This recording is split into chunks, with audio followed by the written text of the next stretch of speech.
안녕하세요. 사연에 빠지다의 DJ 민영입니다. 오늘도 두 가지 사연 준비되어 있는데요. 끝까지 함께 해주실 거죠? 그럼 구독과 좋아요 버튼도 잊지 말아주시고요. 오늘의 사연도 바로 시작해 볼게요. 안녕하세요. 저는 서초동에서 부모님과 살고 있는 31세 여자입니다. 저는 어릴 때부터 작가가 되는 꿈을 꾸었어요. 그래서일까요? 결국 작가는 못 됐지만 이렇게 이곳에 사연을 보내며 글을 쓰는 지금 너무 행복하답니다. 제가 겪은 이야기가 파란만장하지만 부끄럽기도 해서 글을 쓸까 말까 고민을 하다 이렇게 이곳에 사연을 보내게 되었는데요. 제 이야기 한번 들어보시겠어요?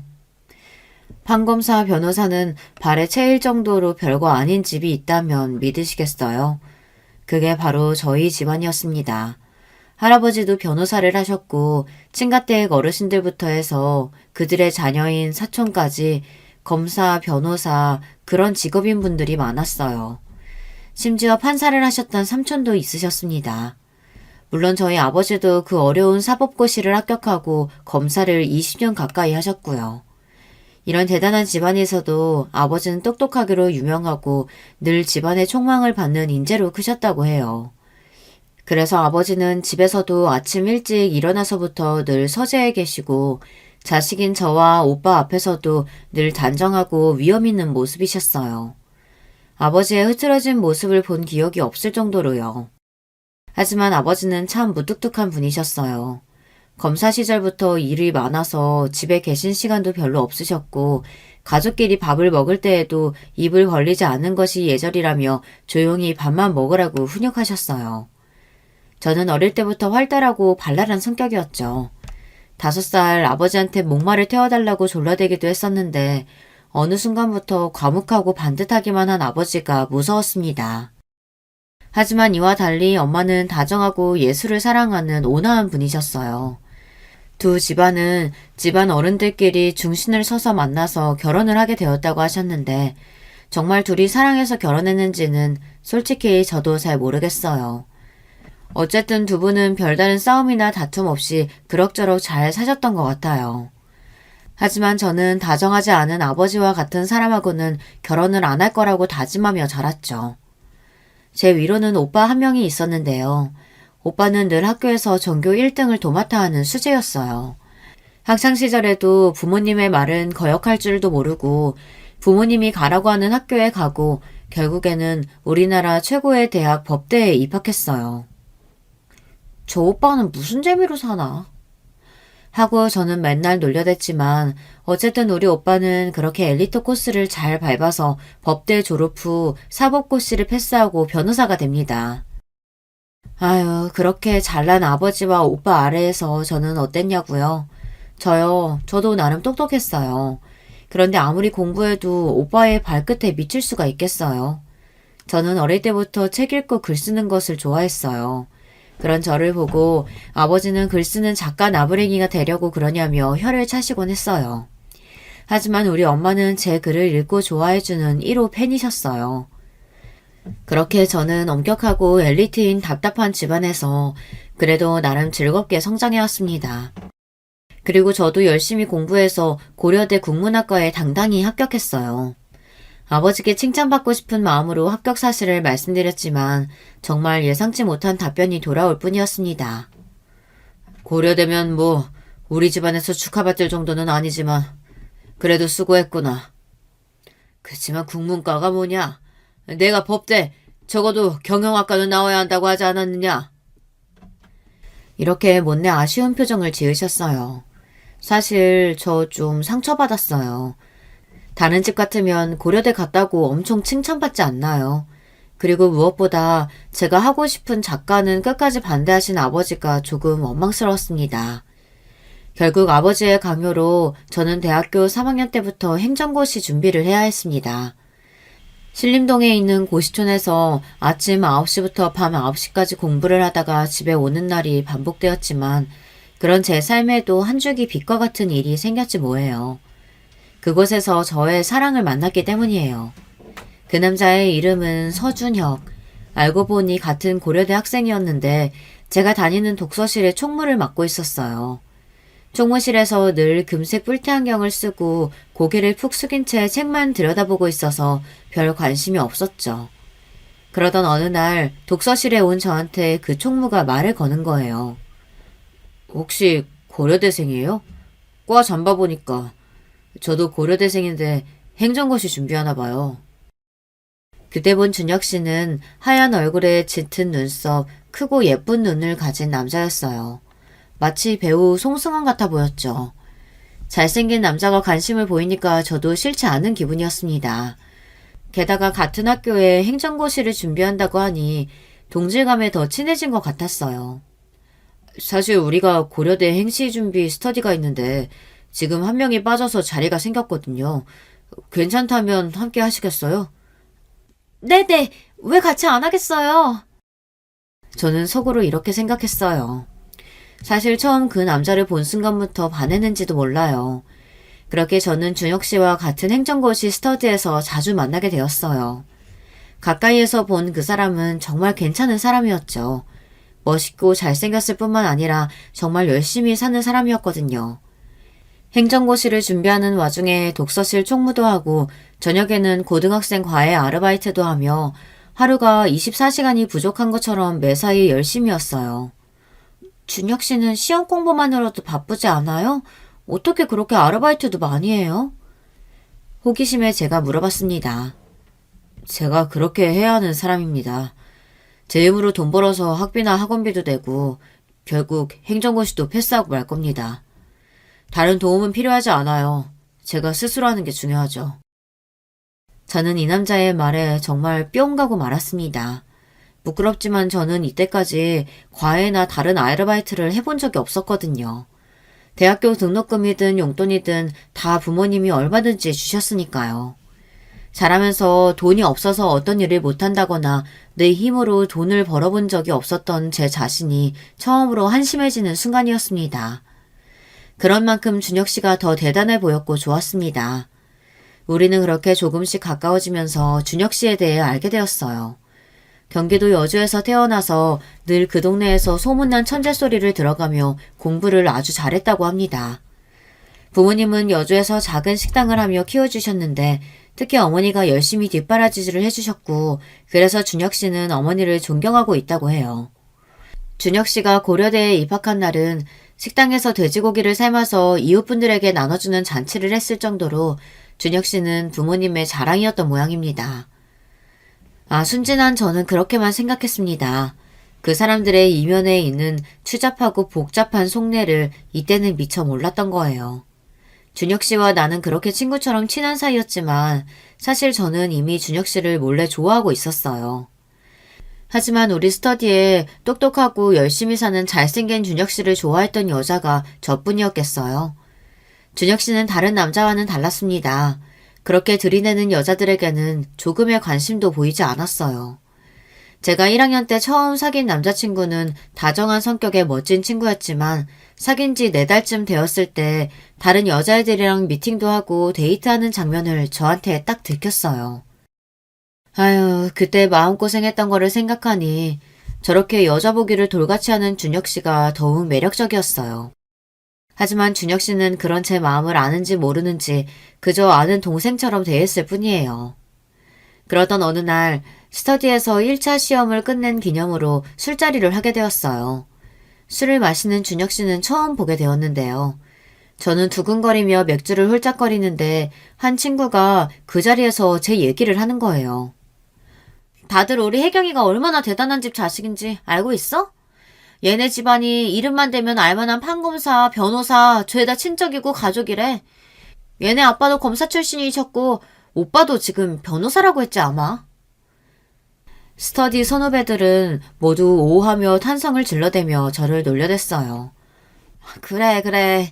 나만 미운 오리 새끼야. 다들 잘나셨는데 나만 행정고시 패스도 못하고 이러고 있다고. 마음껏 놀려대라. 그렇게 재미있게 술자리를 마치고 집에 가려고 하는데 갑자기 준혁 씨가 저를 집까지 바래다 주겠다는 거 아니겠어요?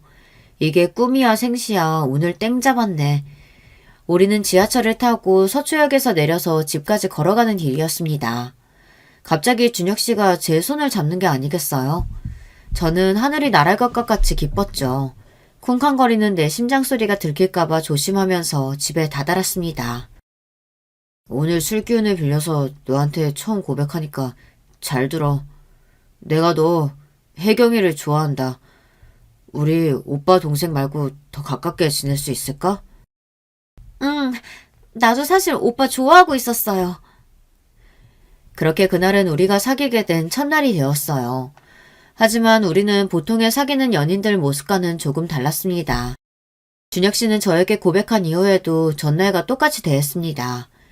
공부하고 아르바이트 하느라 바쁜 준혁 씨는 다른 연인들처럼 같이 영화를 본다던가 산책을 한다던가 그런 시간을 내지 못했죠. 그래도 저는 그런 준혁 씨를 이해하고 불평하지 않았어요. 그렇게 얼마 뒤 행정고시 1차 합격자 발표가 나던 날이었어요. 준혁 씨는 1차에 당당히 합격을 했고 저는 아쉽게도 떨어지고 말았죠. 오빠, 나는 아무래도 안 될 것 같아. 행정고시는 나와 맞지 않는 길인 것 같아요. 하지만 오빠는 잘 될 사람이니까 이제 2차 준비만 열심히 해요.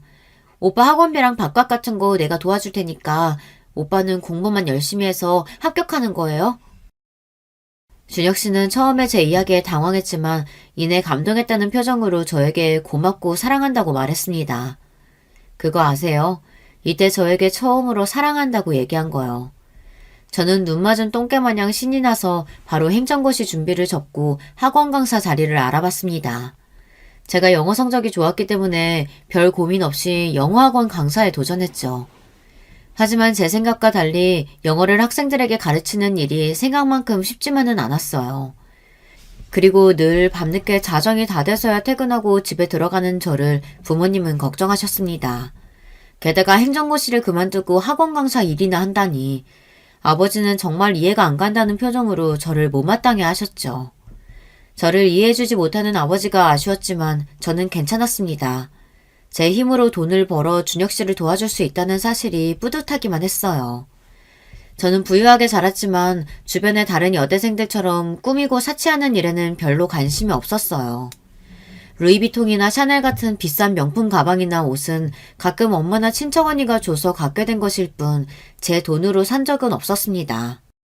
엄마가 주시는 용돈 50만 원과 비상용 카드가 있어서 학생인 제가 쓰는 데는 충분했어요.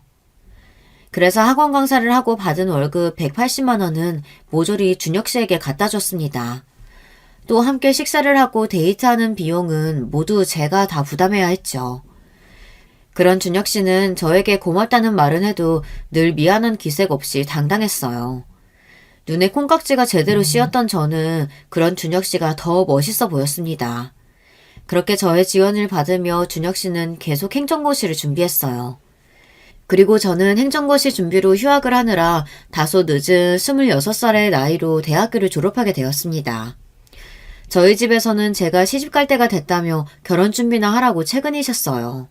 저는 사랑하는 남자가 있다고 반항해도 선자리에 나가라고 계속 강요하셨어요. 그러던 어느 토요일 오후 투피스 정장을 입고 엄마 손에 끌려 신라 호텔로 향하게 되었습니다.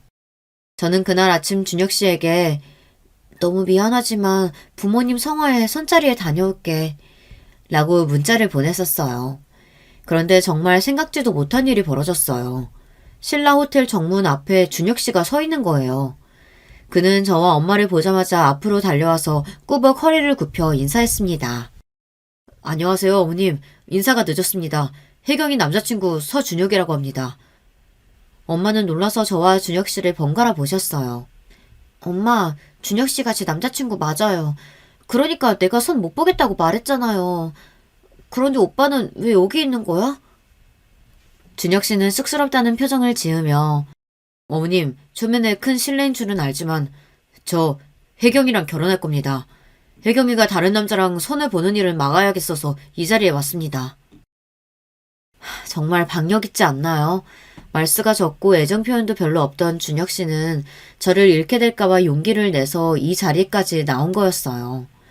나를 이렇게나 사랑하는구나. 또 한 번 저는 준혁 씨에게 감동하게 됩니다. 그래도 우리 엄마는 참 좋으신 분이었어요. 이 기막힌 상황에서 놀라고 당황하셨을 텐데 저희에게 다음에 보자고 말씀하시고 섬자리에 온 청년에게 잘 설명해서 보내겠다며 호텔 로비로 가셨습니다. 오빠, 나랑 결혼한다고요? 그럼 지금 나한테 청혼하는 거예요? 저는 준혁 씨 팔에 매달리며 수줍게 몰아보았어요. 당연하지. 다른 자식이랑 결혼하려고 했어? 혜경아, 나 시험 꼭 붙을게. 나랑 하는 거다, 결혼? 말이 끝나기 무섭게 준혁 씨의 핸드폰이 울렸어요. 네, 어머니. 여기 일은 잘 끝났어요. 제가 여자친구 데리고 여주 내려갈게요. 준혁 씨는 어머니와 이렇게 통화하고는 그 길로 바로 여주에 내려가서 저는 준혁 씨 부모님을 처음 뵙게 되었습니다. 저는 갑자기 청혼을 받고 또 갑자기 예비 시부모님을 만나게 되니 당황스럽기 그지 없었지만 단호하고 박력 있게 저를 이끄는 준혁 씨에게 홀려서 그가 하자는 대로 따르기만 했어요. 준혁 씨의 집은 여주 시내에 있는 작은 국밥집이었습니다. 동그란 양철 테이블이 4-5개 있고 메뉴판에 돼지국밥, 소머리국밥, 수육 그런 것들이 적혀 있었어요. 식당 안에 남자 손님 2명이 있었는데 가게 안에 들어온 저희를 잠깐 쳐다보더니 이내 국밥에 고개를 받고 우거우거 국밥을 먹고 있었죠. 제가 식구들과 다녔던 깨끗하고 깔끔한 식당들과는 달리 조금 어둡고 알 수 없는 냄새들이 뒤섞인 이 작은 식당에 온 것이 전 처음이었어요. 아, 이곳이 준혁 씨가 자라온 곳이구나. 싫다기보다는 우리가 정말 다른 환경에서 자랐다는 실감이 되는 순간이었어요. 아이고, 이게 누구야? 우리 아들, 이게 얼마만이야? 아까 전화 받고 바로 내려온 거구나? 준혁 씨 어머님은 준혁 씨를 반갑게 맞으시고는 그 옆에 서 있는 저를 위아래로 쭉 살펴보시더니 입을 크게 벌리시며 웃으셨습니다. 아, 아가씨가 우리 준혁이랑 만난다는 좋은 집 딸내미인가 봐요? 어서 와요. 우리 식당이 보기에는 좀 그래도 국밥은 끝내주는데. 어떻게 한 그릇 줄까요? 우리 국밥 먹으러 온 거 아니에요, 엄마. 사실 저는 이런 식당에서 국밥을 먹어본 적이 없었죠. 하지만 어머님이 보여주신 호의에 어떻게 거절할 수 있겠어요. 네, 어머님. 너무 맛있는 냄새가 나는걸요? 국밥 한 그릇 주세요. 어머님은 신이 나셔서 금세 국밥 2그릇과 부추무침, 깍두기 등 밑반찬을 몇 개 내어주셨습니다. 저는 처음 먹어보지만 고소한 국밥을 맛있게 먹고 있었어요. 어느새 준혁 씨 아버님과 여동생도 오셔서 같이 둘러앉았어요. 아버지, 어머니, 여기 이 사람은 이혜경이라고 하고요. 행정고시 공부하면서 만난 친구입니다. 그리고 저희 곧 결혼하려고 합니다. 아이고, 반가워요, 아가씨. 그런데 준혁이가 아직 시험을 보고 있는데 어쩌나 모아둔 돈도 없을 테고 너무 이른 거 아닌가 모르겠네. 그때 준혁 씨 어머님은 아버님을 흘겨보며 말씀하셨어요. 결혼이 뭐 꼭 준비돼야 하는 건가? 우리 준혁이가 한다고 하면 하는 거지. 안 그래요, 아가씨? 네, 그럼요. 그리고 준혁 씨가 이번 2차 시험은 합격할 것 같으니까요. 그때까지는 제가 돈 벌어서 지내면 되니 너무 걱정 마세요, 아버님. 아니, 듣자 하니까 집안이 참 돈도 많고 훌륭한 분들이 많으시다면서? 결혼할 때 집도 친정에서 마련해 주시겠지?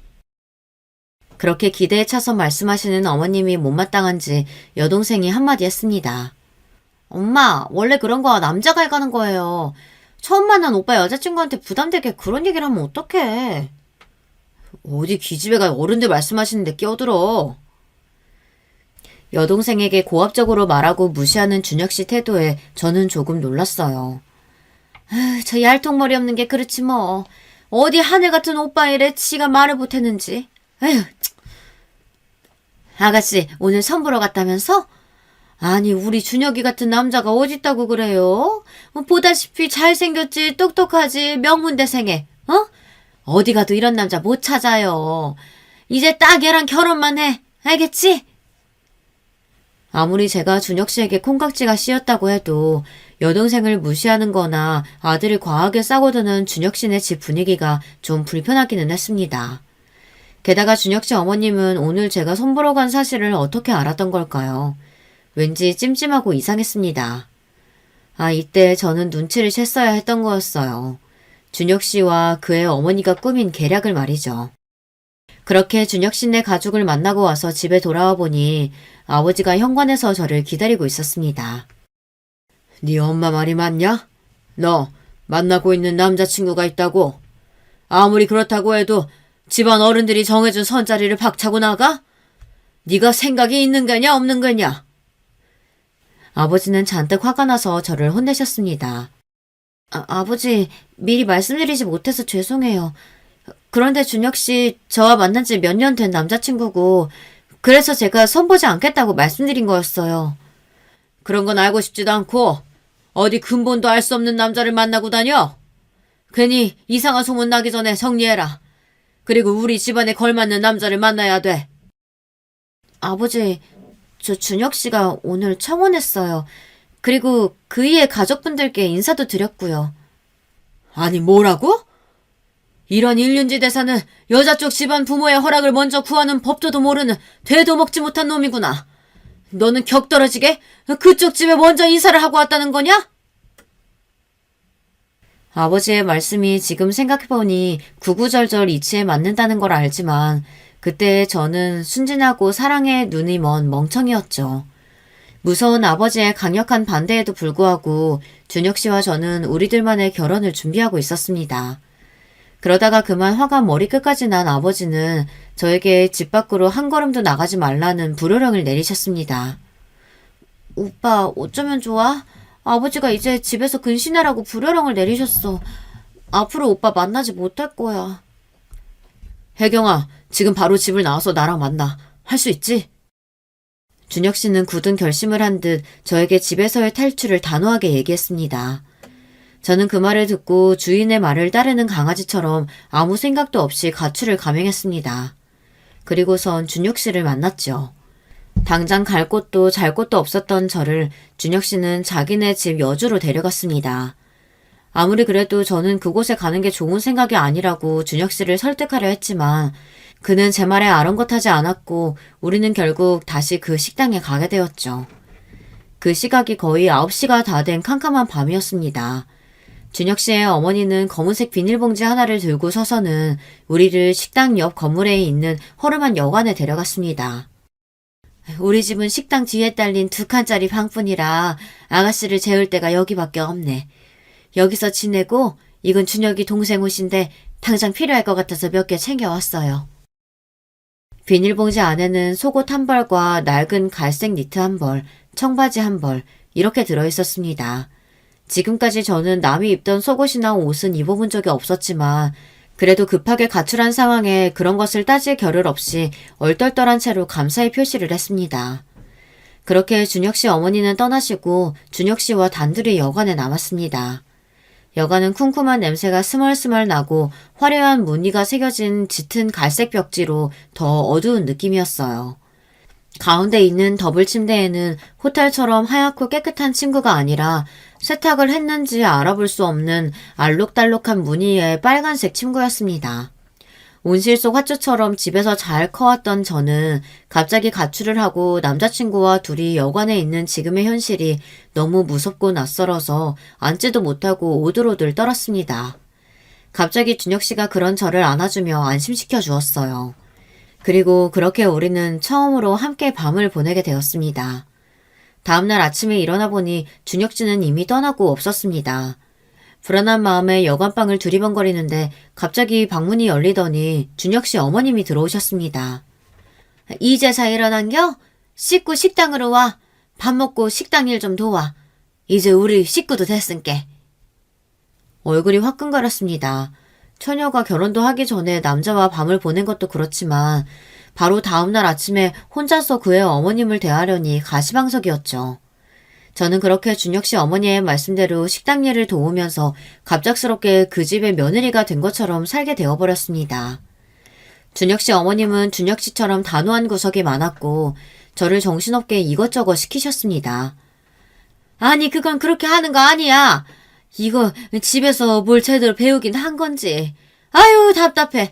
이런 것도 못해서야. 우리 준혁이 밥은 제대로 얻어먹고 다닐지 걱정이네.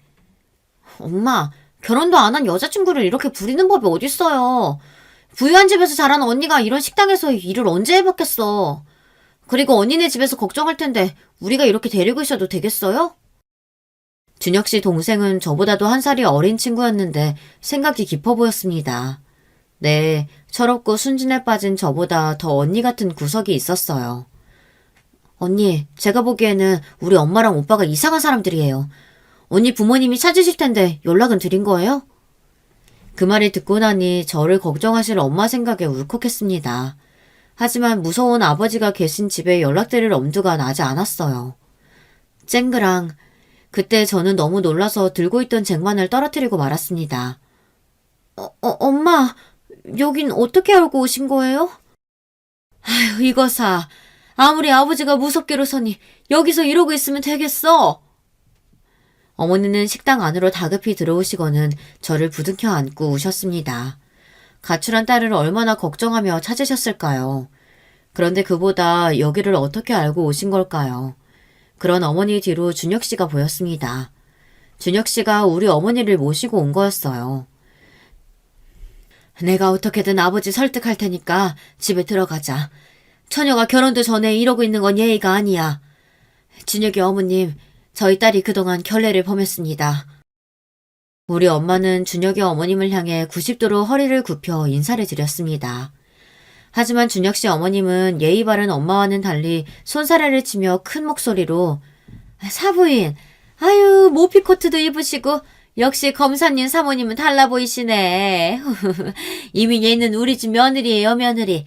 그러니까 애들 어서 결혼시키시죠. 지금 와 생각해보면 저는 정말 불효녀입니다. 금이야 오기야 귀하게 키운 내 딸이 평생 가본 적도 없는 그런 허름한 식당에서 일을 하고 있는 모습을 보게 만들었으니 말입니다. 게다가 결혼도 전에 남자와 관계를 가진 내 딸을 어쩔 수 없이 기우는 집에 시집을 보내게 할 수밖에 없는 그 처참한 심정을 그 당시 저는 알아채지 못했어요.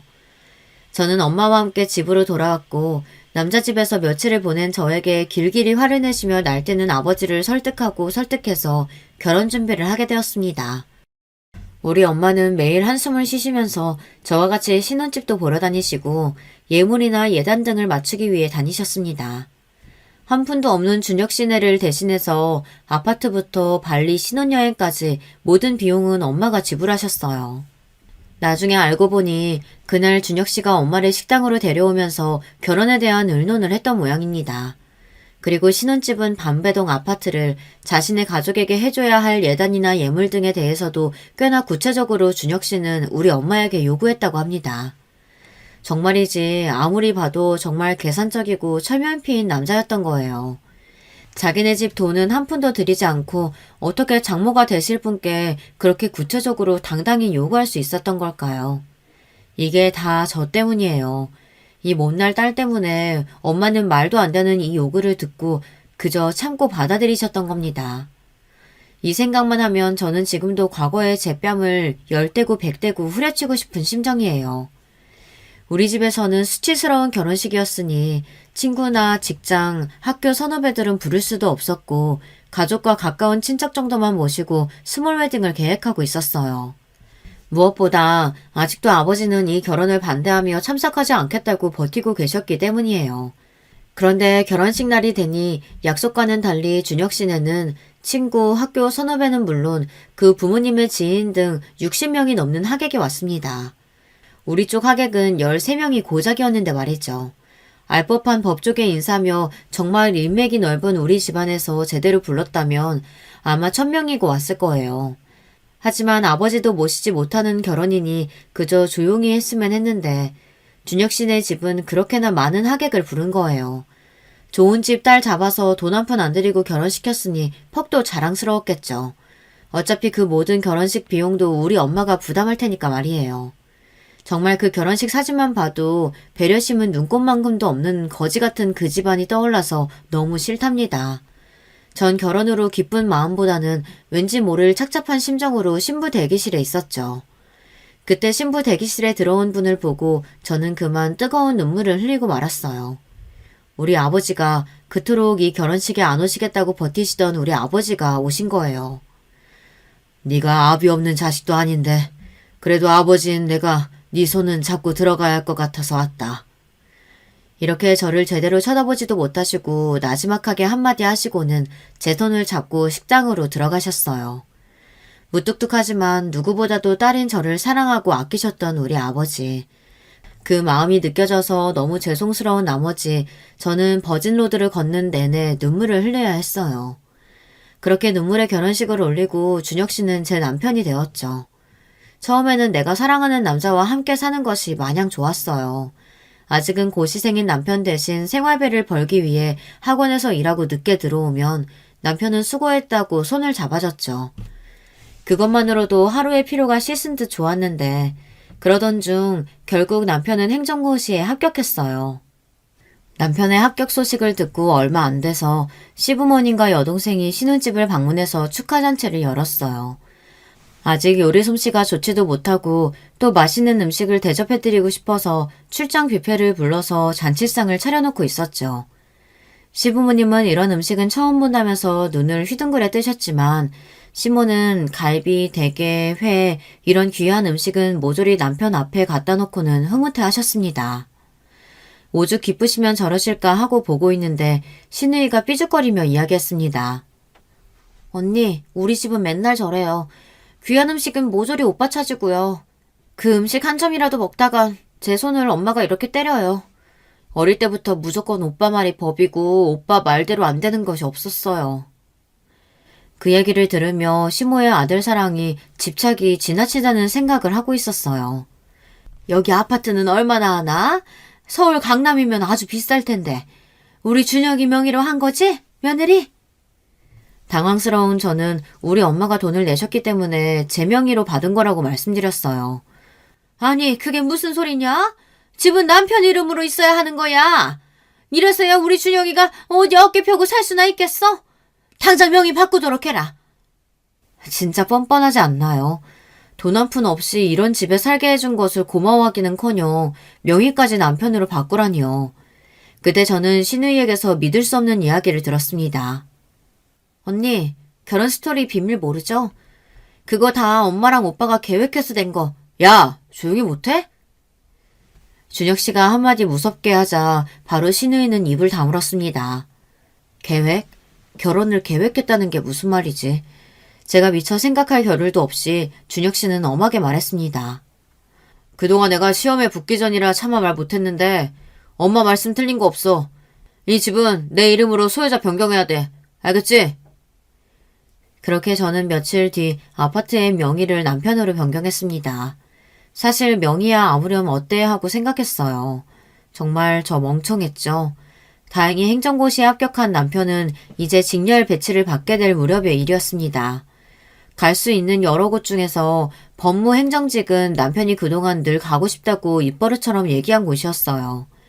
이곳에서 하는 일은 정부의 입법계획을 수립하고 관리하는 일을 하는데 우리나라의 200명 남짓밖에 되지 않고 매년 4명에서 8명밖에 뽑지 않는 경쟁률이 아주 센 직렬이었죠. 특히 공무원 특유의 군대식 위계질서가 잡힌 곳과는 달리 학구적인 분위기와 유연 근무 등의 워라밸을 이룰 수 있는 곳으로 모두가 가고 싶어하는 선망의 대상이라고 했습니다.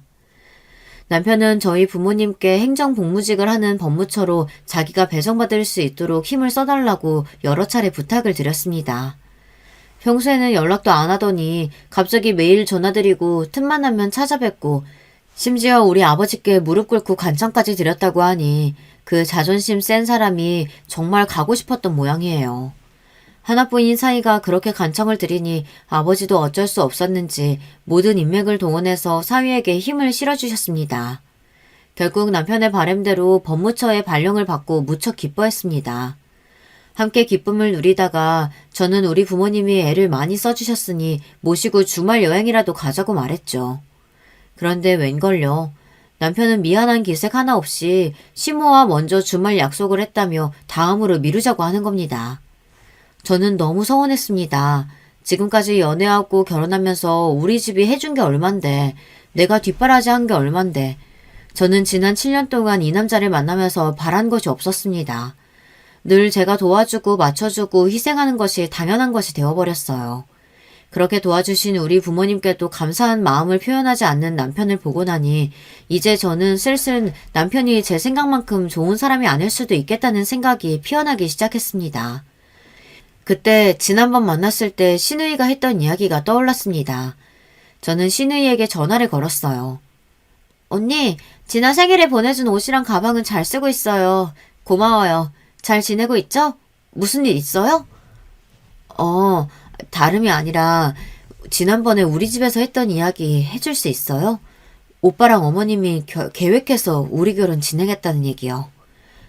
아, 저 그 비밀 안 지키면 오빠한테 무슨 소리 들을지 몰라요. 제발요. 어차피 결혼했는데 그 얘기 내가 안다고 달래줄 것도 아니고. 아가씨가 안 해주면 아버님한테 전화드릴 거예요. 어쩔 수 없다는 듯이 신우이는 그 비밀 이야기를 털어놓게 됩니다. 신우이의 얘기를 듣는 내내 저는 가슴에 불덩이가 생긴 듯 화가 올라왔죠. 남편과 시모는 일반적인 모자 관계 그 이상이었다고 해요. 시모는 옛날부터 딸인 신우이는 무관심하고 막대했지만 장남인 남편에게는 모든 사랑과 관심을 퍼부었다고 합니다. 그리고 남편도 평소 매정하고 딱딱하게 사람을 대하면서도 시모의 말씀만큼은 잘 듣고 모든 일을 상의하는 마마보이였다고 해요. 가족에 관련된 모든 일은 시모와 남편만 상의해서 결정하고 딸과 시부에게는 통보만 하는 독불 장군이었습니다. 여기까지는 그저 애틋한 모자 관계라고 볼 수 있지만 황당한 것은 남편이 행정고시 시험 공부를 하고 택하는 그 모든 것에 시모의 결정과 도움도 있었다는 겁니다. 얼마나 이 둘이 철저하게 계획적이었는지 저를 만나서 연애하고 결혼하는 모든 과정 뒤에도 그 시모가 있었던 거예요. 이 이야기를 듣고 저는 너무 황당하고 어이가 없어서 뒤로 넘어가는 기분이었어요. 남편은 스터디 술자리에서 저의 집안 이야기를 듣고 나서야 저에게 관심이 생긴 것이고 전화로 바로 시모와 얘기하더니 시모는 저를 꼬시라고 적극 추천했다는 겁니다. 그날 남편과 한참을 통화하던 시모가 입이 이만큼 벌어져서는 내 아들이 출세하려면 그 정도 있는 집단은 잡아야지. 안 그래?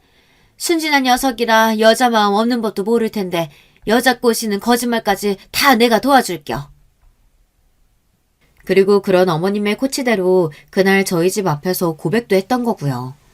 사실 남편은 그 이전부터 같은 과에서 사귄 여자친구가 있었는데 시모의 말을 듣고는 바로 그 여자를 차고 저랑 사귄 거라네요. 아니 시모 말 듣고 사랑도 바로 걷어찰 수 있다니 사람이 아니라 로봇이라도 됩니까? 남편에게 갖고 있었던 제 환상은 와장창 깨지기 시작했어요.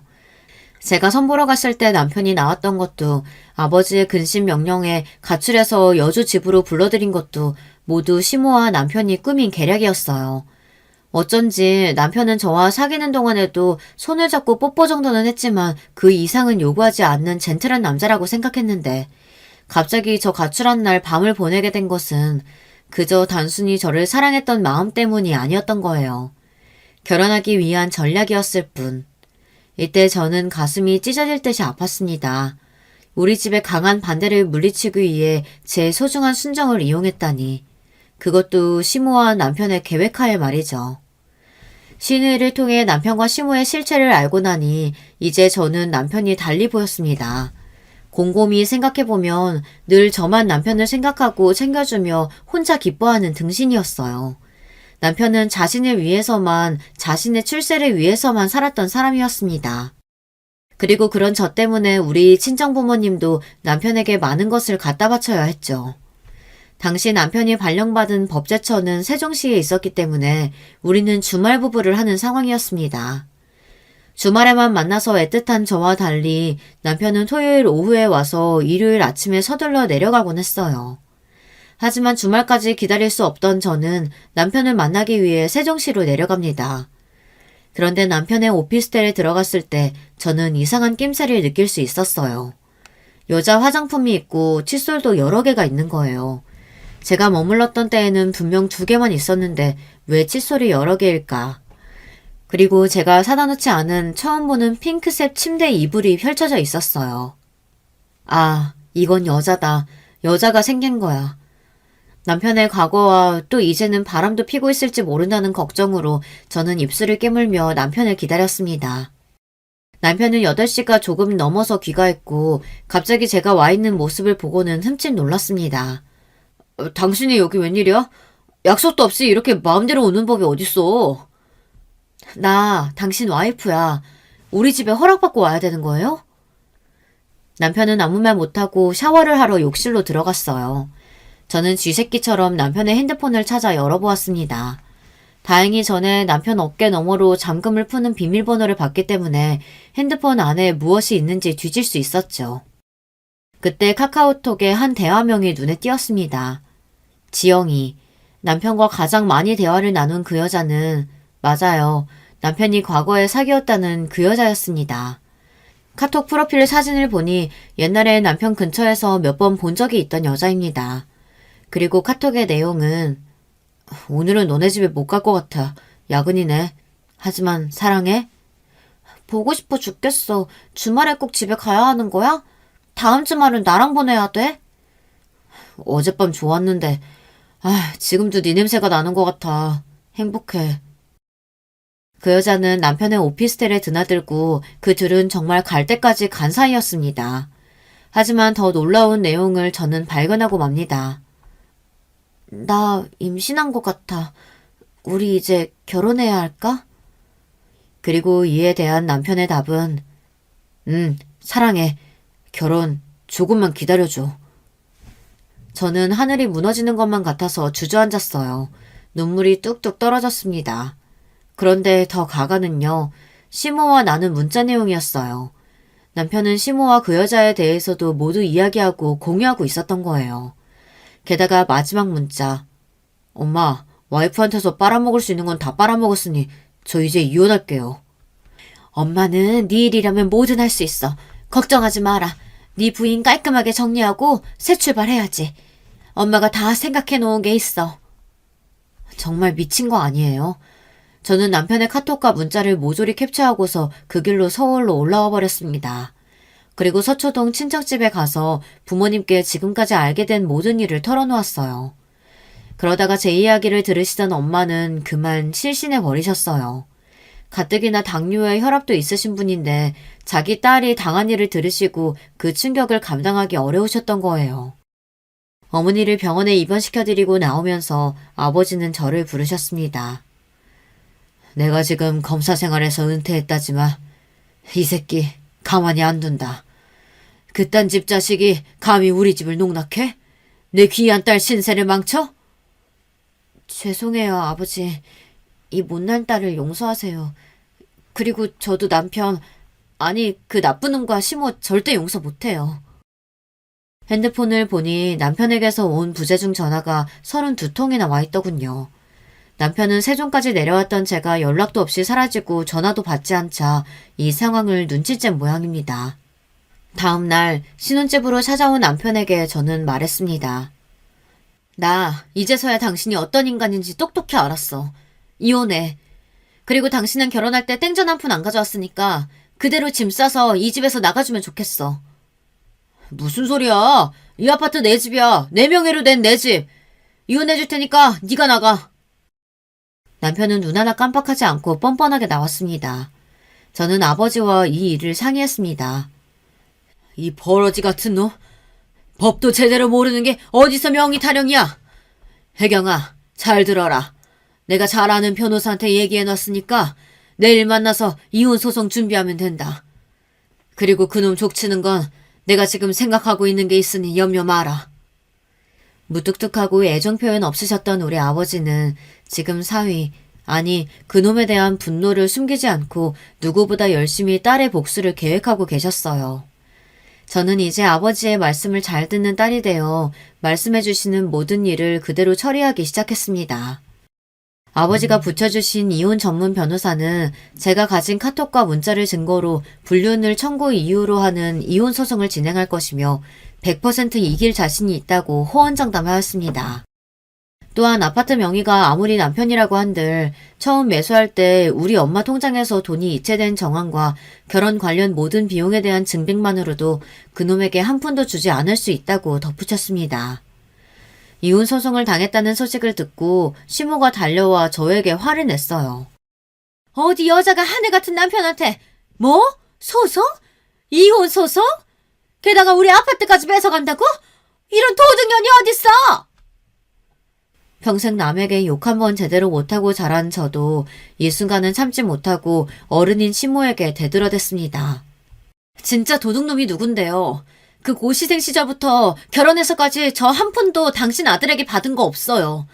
선물 하나 제대로 못 받고 내 20대 인생 그리고 우리 친정 돈까지 모두 해먹은 준혁 씨가 그 사람이 도둑놈이죠. 어머님도 그 도둑놈이 바람 피는 것까지 알면서 저랑 이혼시키려고 했다면서요? 이젠 나도 그 사람이랑 안 살아요. 이혼할 거예요. 근데 돈 한 푼 못 받고 나갈 줄 아세요. 너 기어이 우리 잘난 아들한테 상처를 주겠다는 거냐? 준혁이 말로는 간통죄도 몇 년 전에 없어져서 네가 할 수 있는 건 없다는데. 아니요. 어머니, 검사 출신인 우리 친정아버지 말씀에 따르면 이건 복수의 시작에 불과해요. 이 말을 남기고 전화를 먼저 끊어버렸습니다. 정말이지 속이 시원했어요. 그리고 얼마 뒤에 남편과 시모는 친정집에 찾아와서 이제는 손이 발이 되게 빌고 있네요. 당신 이런 모진 여자 아니잖아. 꼭 이렇게까지 해야겠어? 나랑 지영이 당신 아버지 때문에 공무원 파면되게 생겼다고. 게다가 나도 모자라서 지영이까지 상간자 소송 거는 건 너무하지 않아? 지영이는 내가 결혼했던 것도 몰랐던 애라고. 업보야, 업보. 그 여자가 몰랐다고 한들 당신 같은 남자랑 결혼까지 해서 신세 망치는 것보다 낫지 않겠어? 얘야 며느라기야. 내가 정말 다 잘못했다. 내가 어떻게 하면 우리 아들 용서해주겠니? 우리 준혁이 앞으로 창창한 공직생활에 흠집나면 안 된다. 내가 어떻게 키운 아들인데 그것만은 절대 안 돼. 그때 저희 아버지가 이들 앞에 나섰습니다. 지금 두 사람 여기가 어디라고 찾아와서 이러는 게요. 호환무치 아무리 천한 집에 배운 데 없기로 서니. 선언어른 이러는 법은 없습니다. 남의 아들 신세 망칠 일 있어요? 당신 그 천한 아들 때문에 신세 망친 내 귀한 딸 앞에서 무슨 소리? 내 검사 생활 걸고 얘기하지. 당신 아들과 또 그 여자 둘은 국가공무원법상 품위 유지를 어겼어. 내가 별로 손 쓰지 않아도 파면될 게 분명하다고. 그뿐인 줄 알아? 상간자 손해배상 소송으로 앞으로 거액의 손해배상금도 내 딸한테 줘야 할 거야. 그깟 돈 우리 집에는 아무것도 아니지만 당신 그 거지 같은 집안에는 꽤나 큰 타격이 되겠지. 또 한 번 내 딸과 우리 집 앞에 얼씬거리면 그때는 경찰에 연행되는 줄 알아. 알아듣겠나? 전 남편과 시모는 아무 말도 하지 못하고 그대로 나가서 다시는 얼굴을 보지 못했습니다. 간혹 전 남편이 전화나 문자를 했지만 저는 핸드폰 번호를 바꾸고 방배동 신혼집도 처분하여 그 남자를 조금도 볼 여지를 조금도 남기지 않았어요. 저는 그렇게 이혼녀가 되었어요. 꽃다운 20대를 몽땅 마음도 몸도 돈까지 출세에 눈이 먼 모자에게 어이없이 모두 털렸습니다. 저는 지금 큰 불효를 한 부모님께 사죄하는 마음으로 말씀을 잘 듣고 살고 있어요. 옛말에 어른들 말씀 들으면 자다가도 떡이 생긴다고 하죠. 그리고 불효는 사람이 저지르는 최고의 잘못이라고도 하고요. 당시 부모님이 전 남편을 반대했을 때 그 말을 따랐더라면, 조금 더 주변 말을 듣고 신중했더라면 너무너무 후회가 됩니다. 철없던 저는 결국 처절하게 그들을 겪고 나서야 인생을 배우게 되었어요. 앞으로는 신중하게 살고 부모님이나 주변 분들과 중요한 일을 상의하면서 잘 살아보겠습니다. 그리고 이 일을 계기로 아버지가 저를 얼마나 사랑하시는지 느끼고 이제 딸로를 잘하면서 두 분 모시고 살려고 합니다. 지금까지 제 사연 들어주셔서 감사합니다. 여러분, 두 번째 사연 시작하기 전에 좋아요, 구독 꼭 눌러주실 거죠? 그럼 두 번째 사연 바로 시작합니다. 안녕하세요. 저는 서울 광진구에 거주하는 사연에 빠지다 애청자 40대 여성입니다. 소개해 주시는 사연들을 듣다 보면 세상에 어떻게 이런 일들이 다 있을까 하고 생각한 적 많았는데요.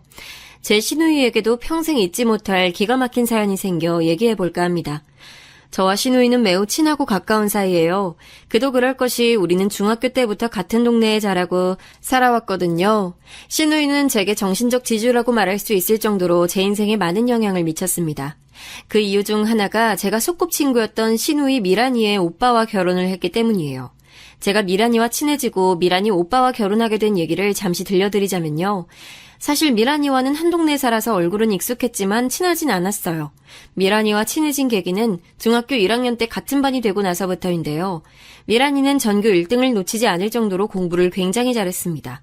한 동네 살고 있던 미란이가 제가 다니던 중학교 전교 1등이라는 사실을 저희 엄마가 알게 되시고는 그때부터 미란이 엄마와 친하게 지내시더라고요. 그리고 제게도 미란이와 친하게 지내라고 하셨습니다. 수연아, 너도 공부 잘하려면 공부 잘하는 친구랑 가까워져야 돼. 엄마가 미란이 엄마랑 친하게 지내는 것처럼 너도 미란이랑 친해져. 저는 엄마의 말씀을 듣고 미란이와 친해지기 위해 먼저 다가갔어요. 사실 미란이는 공부만 잘한 게 아니라 성격도 좋고 운동도 잘해서 친구들에게 인기가 많았는데요. 제가 미란이와 친해지기 위해 말을 걸었을 때도 미란이는 제게 다정다감하게 대해줬습니다. 미란아, 학교 끝나고 뭐해? 나랑 같이 떡볶이 먹으러 갈래? 그래, 좋아. 나 떡볶이 무지 좋아하는데 잘 됐다. 떡볶이 먹고 집에 가서 공부할 건데 우리 집에 같이 갈래, 수연아? 저는 처음 미란이와 얘기해보는 거라 어색해서 떡볶이만 먹고 미란이와 헤어지려고 했는데 저보고 같이 집에 가서 공부를 하자고 하더라고요. 이참에 미란이 집에 가서 미란이가 어떻게 공부하는지도 볼 수 있고 좀 더 친해질 수 있는 계기가 될 수 있을 것 같아 알았다고 했습니다. 미란이 집에 가서 공부를 하고 있었는데 밖에서 누군가 들어오는 소리가 들렸습니다. 미란이는 첫째 오빠가 왔다며 저에게 소개시켜줬는데 그 순간 얼어버렸습니다. 미란이 첫째 오빠가 너무 잘생겨서 떨리더라고요. 우리 첫째 오빠야. 이름은 김미섭이고 오빠들 중에 나랑 제일 친해. 저는 미섭 오빠를 보고 떨리는 마음에 인사를 제대로 할 수 없었습니다. 안녕하세요, 오빠. 저 미란이 친구 이수연이라고 해요. 만나서 반가워요. 그런 저의 모습을 보고 귀여웠는지 미섭 오빠가 제 머리를 쓰다듬으며 인사해줬습니다. 안녕 수연아, 네가 우리 미란이 친구구나. 앞으로 자주 보자. 저는 그날을 계기로 미섭 오빠를 보기 위해 미란이 집에 자주 놀러갔어요. 그러다가 가끔 미란이 부모님도 만나뵙게 됐는데 참 좋은 분들이더라고요. 미란이 부모님은 두 분 다 고등학교 선생님이었는데 점잖으시고 가끔은 저희 공부를 함께 봐주시기도 했습니다. 저희 엄마 말씀대로 공부 잘하는 친구와 친하게 지내다 보니 저도 덩달아 공부를 잘하게 됐어요. 처음엔 미섭 오빠를 만나기 위해 미란이를 따라 집에 자주 놀러갔는데 같이 공부를 하다 보니 자연스레 제 성적도 함께 올라갔습니다. 어느 날 엄마가 배추 겉절이와 돼지고기를 싸주시며 미란이 집에 가져다 주라고 하시더라고요. 저는 미섭 오빠를 만날 수 있다는 생각에 설레는 마음으로 미란이 집으로 갔습니다. 주말이라 그런지 그날따라 미란이 가족들이 모두 모여서 분위기가 화기애애했는데요. 미란이 어머님은 저를 반갑게 맞이해 주셨고 안 그래도 좋은 소식이 있는 날에 제가 찾아와줘서 고맙다고 하셨습니다. 수연이 어머님께서 이렇게 맛있는 음식을 다 싸주시고 너무 감사하네. 어머님께 정말 감사드린다고 전해주렴. 안 그래도 우리 미섭이가 오늘 대학에 합격해서 가족들이 모두 축하해주던 찰나였는데 수연이도 함께 축하해줄래? 당시 미섭 오빠는 고3이었고 대학 수학능력 시험을 잘 봐서 서울대 법대에 합격했습니다. 미란이도 전교 1등인데 미섭 오빠까지 그렇게 공부를 잘하는 줄은 몰랐는데요. 미섭 오빠, 정말 축하드려요. 서울대 법학과 학생이라니 정말 멋있는 것 같아요. 저의 감탄스러운 말에 미섭 오빠는 미소를 보이며 귀엽다는 듯 머리를 쓰다듬어줬습니다. 수연아, 축하해줘서 고마워. 그런데 우리 수연이 앞으로 자주 못 볼 것 같아서 서운하기도 하네. 저는 처음에 앞으로 자주 못 본다는 말이 무슨 말인가 싶었어요. 저희 본가는 대구에 있었고 미섭 오빠는 이제 대학교에 가기 위해 서울로 이사를 가야 했습니다. 미섭 오빠를 이제는 자주 못 본다는 생각에 너무 슬프더라고요. 제가 많이 아쉬워하는 표정을 짓자 미섭 오빠는 제게 괜찮다는 듯이 위로해줬습니다. 수연아, 너도 미란이랑 열심히 공부해서 서울대 입학해. 그래서 나중에 서울에서 자주 만나자. 저는 그날 이후로 정말 열심히 공부했어요. 미섭 오빠 덕분에 열심히 공부를 해야 할 계기가 생겼거든요. 미섭 오빠는 대학교에 입학한 이후로 거의 만날 수가 없었고 저는 대구에서 미란이와 함께 같은 고등학교로 입학했습니다. 미란이는 고등학교에 입학하고 나서도 늘 전교 1등을 놓치지 않았어요. 그런데 저는 고등학교 때부터 성적이 떨어지기 시작하더라고요. 성적이 떨어지자 공부할 의욕도 함께 떨어졌습니다. 그리고 그때부터 담배도 피우고 나쁜 친구들과 어울리기 시작했어요. 저도 모르는 사이에 그런 친구들과 어울리기 시작하니 자연스레 미란이와는 멀어져 갔습니다. 어느 날은 학교 가방에 들어있던 담배를 집에서 엄마가 발견하시곤 집안이 발칵 뒤집혔는데요. 수연아, 너 요즘 미란이랑 같이 공부도 안 하고 학교 끝나고 이상한 데 가는 것 같더니 뭐하고 지내는 거야? 아니, 담배도 피는 거야? 엄마가 못된 친구들이랑 어울리지 말라고 했잖아. 저는 엄마 말에 반항심이 솟구쳤습니다. 엄마가 뭔데 지금 나한테 이래라 저래라야. 내가 누굴 만나서 사귀든 엄마가 뭔 상관인데. 공부 잘하는 미란이 옆에서 공부해봤자 나도 걔처럼 공부 잘하게 되는 것도 아니고. 아, 왜 맨날 미란이 얘기만 하는 건데. 미란이랑 나랑 비교하지 마. 저는 반항심에 엄마한테 그렇게 소리치고 그대로 가출해버렸습니다. 그렇게 일주일 정도 가출 생활하고 있는데 미란이가 제게 학교에서 할 얘기가 있다며 잠깐 시간 좀 내달라고 하더라고요. 그동안 성적이 떨어지고 미란이와 거리를 두며 학교 생활을 했기 때문에 미란이가 갑자기 저를 불러내니 의아했습니다. 수연아, 요즘 너 왜 그러는 거야? 난 네가 나쁜 길로 빠지게 될까봐 무서워. 예전처럼 나랑 다시 친하게 지내면 안 될까? 내가 너 성적 다시 오를 수 있도록 같이 옆에서 도와줄게. 너희 엄마도 많이 걱정하시는 것 같아. 미란이 이야기를 잠자코 들어보니 저희 엄마가 미란이에게 제가 집을 가출했다며 학교에서 어떻게 지내는지 물어봤다고 하더라고요. 미란아, 우리 엄마가 시켜서 이러는 거면 이럴 필요 없어. 넌 너 갈 길 가면 되고 난 나 갈 길 가면 되는 거야. 앞으로 나 신경 쓰지 마. 저는 저를 걱정해주는 미란이의 말이 전혀 귀에 들어오지 않았습니다. 그리고 괜히 미란이를 시켜 제게 이야기하게 한 엄마가 더 미워지더라고요. 그리고 얼마 뒤 큰일이 생겼습니다. 제가 나쁜 친구들과 어울려 놀고 있다가 그중 한 명과 크게 다투게 된 거예요. 사실 저는 나쁜 친구들과 어울려 담배도 피우고 놀러 다니긴 했으나 다른 친구들을 괴롭히진 않았습니다. 다른 친구들을 때리고 돈을 빼앗는데 마음이 내키진 않았거든요. 그러다 보니 저와 어울리던 나쁜 친구들 중 하나가 제게 일방적으로 시비를 걸기 시작했습니다. 야, 이수연. 너 우리랑 어울리려면 우리답게 행동해야지. 왜 네 맘대로 하는데. 우리가 시킨 대로 돈도 뺏고 애들 기강도 잡아야지. 우리가 네 부하도 아니고 매일 뒤에 서서 우리가 하는 것만 지켜보고 어디서 혼자 착한 척이야. 씨. 저는 집을 가출하고 나와 잘 데가 없어서 나쁜 친구들 중 한 명 집에 머물렀는데요. 어느 날 그 친구가 제 행동이 못마땅했는지 제게 시비를 걸더라고요. 저는 대꾸할 말이 떠오르지 않아 그 친구의 말을 듣고 있었는데 갑자기 자기 말을 무시했다며 제 귀싸대기를 때렸습니다. 이 모든 일들은 학교에서 일어났고 저와 같은 반이었던 미란이도 그 모습을 목격했어요.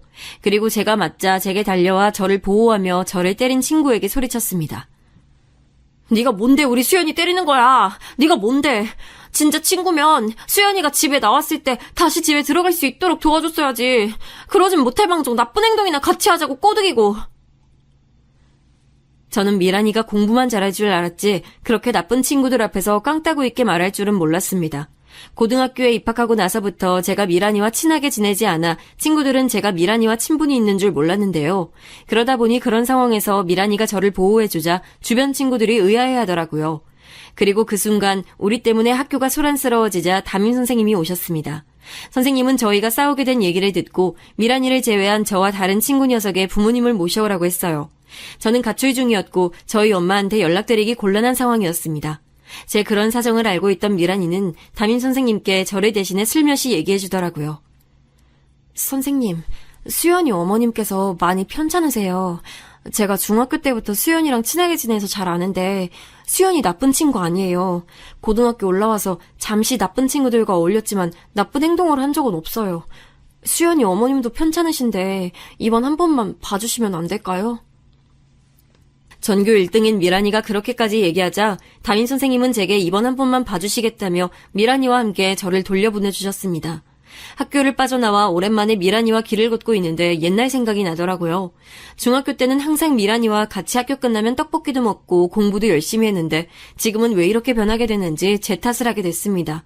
미란이는 갑자기 길을 걷다가 제 손을 잡으며 얘기했어요.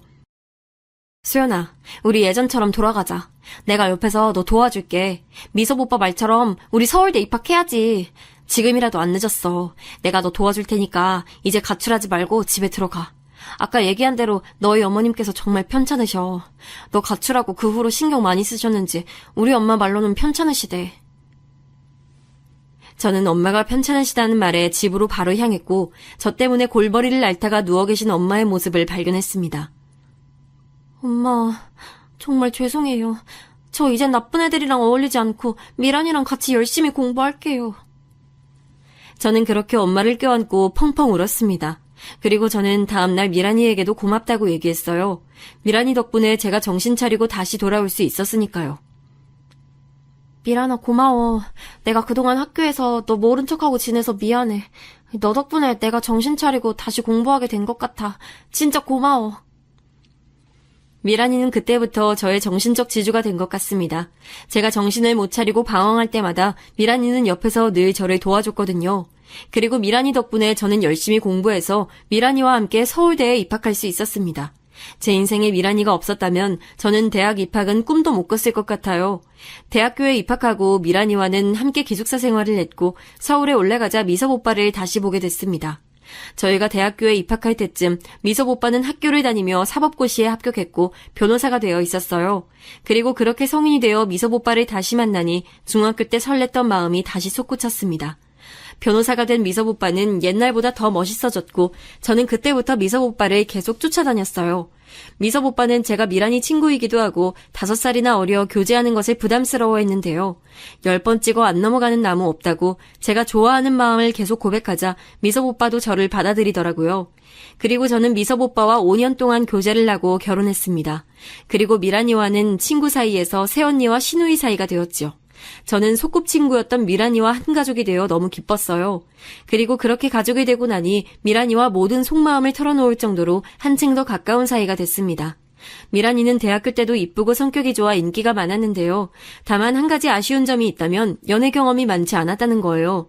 저도 다른 사람과 연애 경험이 없이 남편을 짝사랑해서 남편과만 연애하고 결혼을 하긴 했지만요. 그래도 미란이는 대학교 때부터 저와는 달리 인기가 많아서 많은 남자들을 만날 기회가 많았거든요. 그런데 미란이는 제가 보기엔 얼굴만 뺀질을 하고 하는 행동은 날라리 같은 남자를 만나서 결혼했습니다. 미란이는 저희 남편과 같이 서울대학교 법학과에 입학해서 사법고시를 봤는데요. 아무래도 사법고시 준비로 공부만 하다 보니 남자를 만날 기회가 많지 않았어요. 사법고시에 합격하고 연수원 생활을 하다가 연수원 동기가 소개팅을 해줬는데 그때 처음 만난 남자에게 한눈에 반해 결혼을 한 거죠. 그 남자는 평범한 회사원이었는데 연애를 많이 해봤는지 말빨이 좋아서 저희 시누이가 금방 넘어갔고 결혼까지 한 겁니다. 지금의 심해부는 저희 시댁이 잘 살기도 하고 시누이가 이쁘고 능력 좋으니 어떻게든 결혼하려고 애썼던 것 같아요. 시누이의 마음을 얻으려 연애하는 동안에 항상 꽃다발을 선물했고 시부모님께도 잘 보이려고 시댁에 자주 놀러왔었습니다. 시부모님은 그런 심해부의 모습을 좋게 봤는지 크게 고민하지 않고 시누이와의 결혼을 허락해 주셨어요. 하지만 저는 시누이를 소꿉친구로 옆에서 오랫동안 지켜봐왔기 때문에 시누이에 대해서는 잘 알고 있었죠. 제가 봤을 때는 심해부가 시누이와 결혼하려고 수작을 부리는 것 같은데 시누이가 연애 경험이 없어 심해부의 내면을 잘 못 보고 결혼하는 듯한 느낌이 들었어요. 그래서 심해부와 결혼할 당시에도 가족들 중 저만 뜯어말렸던 것 같습니다. 제가 봤을 때는 심해부가 껄렁한 성격의 여자들을 많이 밝히는 것 같았거든요. 어느 날은 미란이가 저희 부부에게 결혼하기 전에 심해부와 함께 식사를 하자고 해서 식당에서 만났는데요. 심해부가 식사를 하고 잠시 화장실을 다녀오겠다고 하더라고요. 저도 화장실에 가려던 참이라 심해부가 자리에서 일어나고 조금 후에 저도 심해부를 따라 화장실로 갔습니다. 그런데 심해부 앞에 있던 어떤 여자가 짧은 치마를 입고 있었는데 심해부가 그 여자의 다리를 쳐다보며 휘파람을 부는 거예요. 그 여자는 휘파람 소리에 기분이 나쁜지 빠른 걸음으로 걸어갔고 뒤에 있던 저도 그런 심해부의 모습을 보고 벙쪘습니다. 곧 결혼을 할 예비 신부가 있는데도 껄렁거리며 다른 여자들에게 찝적대는 것 같았거든요. 그래서 그날 이후에 미란이를 따로 불러내어 제 생각을 얘기했습니다. 미란아, 잘 생각해봐. 나도 남편을 오랫동안 짝사랑해서 결혼하긴 했는데 결혼은 연애랑 다르더라고. 결혼은 현실이야. 그 남자 겉모습만 보지 말고 내면도 잘 살펴보고 결혼해. 저의 우려 섞인 말에 미란이는 너무 걱정하지 말라는 식으로 얘기했습니다. 수연아, 나 이 사람 많이 사랑해. 오빠도 나한테 사랑한다고 표현 많이 해주고 이 사람 놓치고 다른 사람하고 결혼하면 평생 후회할 것 같아. 미란이가 심해부를 많이 사랑하고 있다고 하고 시부모님도 허락한 결혼이니 제가 옆에서 결혼을 말릴 권한은 없었던 것 같아요. 그런데 막상 심해부가 미란이와 결혼하고 나니 사람이 달라지더라고요. 항상 미란이에게 꽃다발을 주며 다정다감하게 대했었는데 결혼하고 애들이 생기고 나니 어느 순간부터 무뚝뚝해졌습니다. 미란이도 결혼하고 달라진 심해부의 말투와 행동에 많이 서운해하더라고요.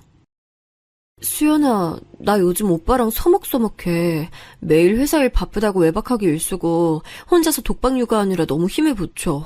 오빠한테 불만은 많은데 나도 일 때문에 바쁘고 시간도 없어서 말싸움할 겨를도 없어. 미란이는 심해부와 갈등이 있을 때면 제가 소꿉친구이기도 하고 편한 마음에 종종 연락을 해서 털어놨어요. 그런데 신우이가 어느 날부터 안색이 계속 안 좋더라고요. 미란아, 요즘 안색이 너무 안 좋아진 것 같은데 병원 한번 가보는 게 어때? 살도 갑자기 많이 빠진 것 같고. 저는 미란이를 어렸을 때부터 워낙 자주 봤기 때문에 안색만 봐도 몸 상태가 좋지 않다는 걸 알 수 있었어요. 네가 보기에도 나 살 많이 빠져 보여? 애들 키우느라 정신없어서 육아 때문에 살이 빠졌다고 생각했는데 그러기에 살만 빠지는 게 아니라 요즘 피곤한지 코피도 자주 나는 것 같아서 병원 한번 가보려고 했어. 미란아, 내가 같이 병원 가줄까? 심해부는 요즘 회사 일로 많이 바쁜 것 같던데 혼자 병원 가면 쓸쓸하고 외롭잖아. 내가 같이 가줄게. 평상시 같으면 바쁜데 병원에 같이 가지 않아도 된다며 거절했을 텐데 이번엔 미란이도 무언가 마음에 걸렸는지 저보고 같이 가달라고 하더라고요. 알고 보니 미란이가 회사에서 얼마 전 건강검진을 했는데 검진 결과가 나쁘게 나왔다고 하는 거예요. 술도 안 마시는데 간 수치가 높게 나왔다며 그것 때문에 쉽게 피로해지고 코피도 나는 것 같다고 하면서 제게 같이 대학병원에 가달라고 하더라고요. 미란이가 그렇게까지 이야기하니 저도 많이 걱정이 됐고 떨리는 마음으로 미란이 손을 붙잡으며 대학병원에 함께 갔죠. 건강검진 결과를 듣고 나니 의사 선생님께서 다양한 검사를 권하시더라고요. 미란이는 검사를 받으러 왔다 갔다면서 의자에 앉아서 기다리는 저를 살며시 바라보고 웃어주었어요. 미란이보다 제가 괜히 더 걱정이 돼서 안절부절 못하니 걱정하지 말라며 웃어주더라고요. 그리고 그렇게 이것저것 검사를 한 후에야 의사 선생님께 진단을 받을 수 있었습니다. 김미란 환자분, 옆에 가족도 함께 오신 것 같아 다행이네요. 간암 말기입니다. 당장 항암 치료를 받으셔야 합니다. 그리고 간 이식 준비를 바로 하셔야 할 것 같아요. 주변 가족들한테 바로 알리시고 간 이식 적합성 검사를 해보셔야 합니다.